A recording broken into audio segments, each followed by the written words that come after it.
Super. Ne, to zvednem a ty... Tak. Počkej, ty vole, padám. Jdi to, líž do něho.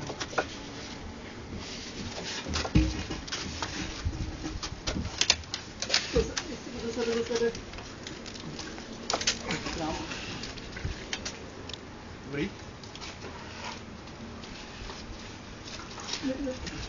Necouváte, musím to normálně, já mu to na ruky. Víš, tam už musím malku to dělat. To mám tu špejku píšza. Ale tak to je lepší, já vlezu pod to a zvednu to takhle. No jo. Jsem se málem postral, to vám říkám.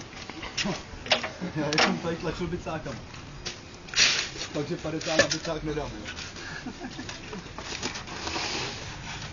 Počkej, vlastně nezvedneš. Mám to zvednout. To je stejný. Počkej. Ty vole, už to neudržím, dělej. Loži. Pomalu. O, dobrý. Ty píča. Ty vole. Musím z toho letěli.